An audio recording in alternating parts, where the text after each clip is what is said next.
Hello everyone. Our second unit is called Reading Between the Lines. So to set the context, it's important to begin with the origins of systemic functional linguistics. In the 1960s and 1970s, Michael Halliday introduced the idea of language as a social semiotic system.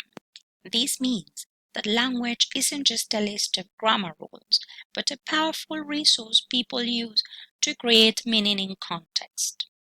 By the 1980s, this view expanded beyond single sentences.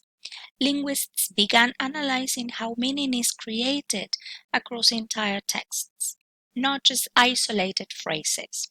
This opened the door to a richer understanding of communication. Semantic discourse analysis has its roots in systemic functional linguistics.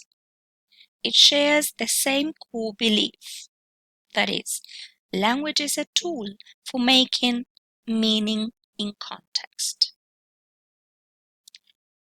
What makes it special is its focus on how meaning is constructed, interpreted, and negotiated across whole texts. It doesn't just ask, what does this sentence say? It looks at how cohesion, speaker positioning, ideologies, emotions, and social roles are built into discourse.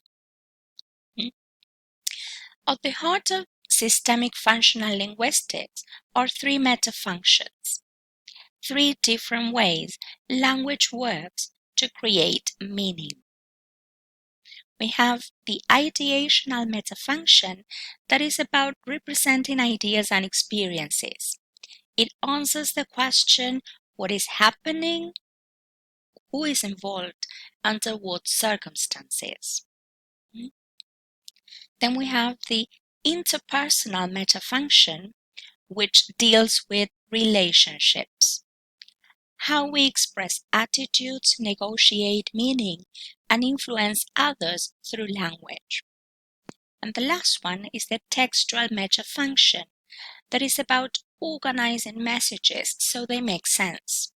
It focuses on cohesion, structure, and how information flows across a text. Together, these three metafunctions give us a complete picture of how meaning operates in real communication. So, why is semantic discourse analysis valuable in education? Well, first, because it moves from form to function. Instead of only teaching how to form sentences, we explore why certain structures are chosen for specific purposes. This makes the connection between linguistic choices and communicative goals much clearer. Second, because it improves text comprehension. All students learn to spot ideas, emotions, attitudes, and values hidden in texts, a skill that strengthens critical reading and helps them see how meaning is shaped in context. All right. It also supports better writing and speaking. Students become intentional with their word choices, adapting tone and clarity for different audiences. This builds cohesion and coherence in extended texts. And last but not least, it develops critical thinking, one of the 21st century skills. Learners can analyze how and why messages are structured in particular ways. They become more aware of ideology, persuasion, and bias in language. One of the most influential frameworks connected to systemic functional linguistics interpersonal metafunction is the appraisal system. So the appraisal system was developed in the 1990s by J.R. Martin and P.R.R. White at the University of Sydney. It builds directly on Halliday's work, focusing on the interpersonal aspect of language. Originally, it was designed to analyze how writers, especially students, use language to express evaluations, opinions, feelings, judgments, and values. In simple terms, the appraisal system gives us a systematic way to study how people take a stand towards their topic and their audience. It examines how language is used to evaluate, to agree or disagree with others, and to create communities with shared values.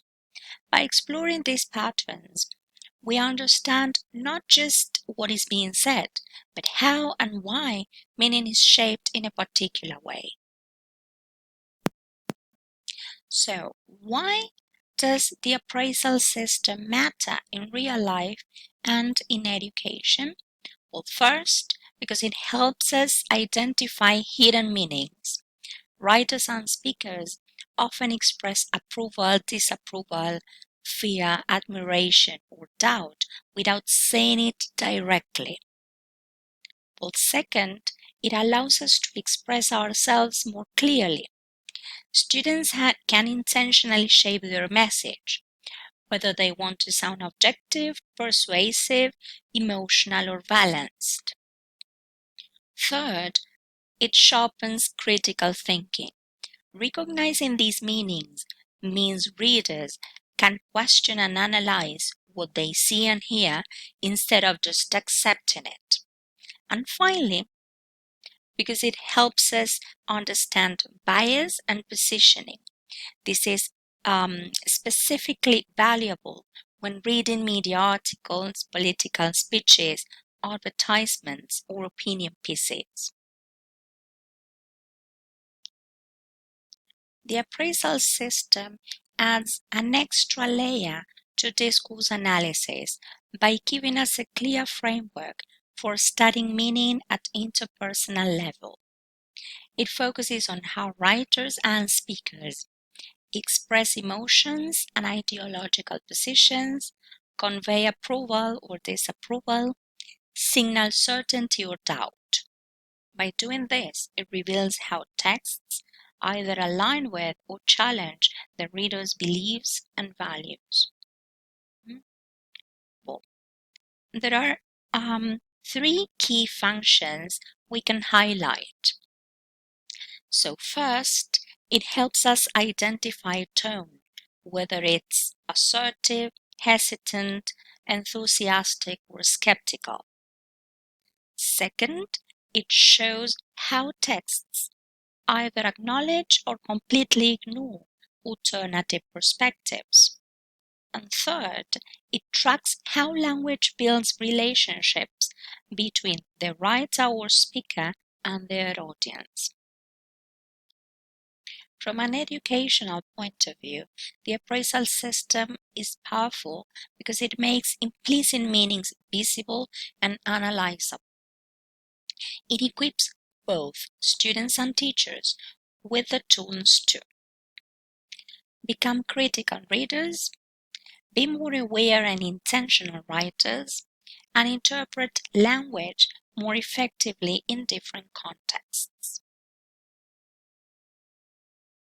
Well, this is the end of part 1, explaining some background details we need in order to understand the appraisal system and how it works. I'll see you in the next video.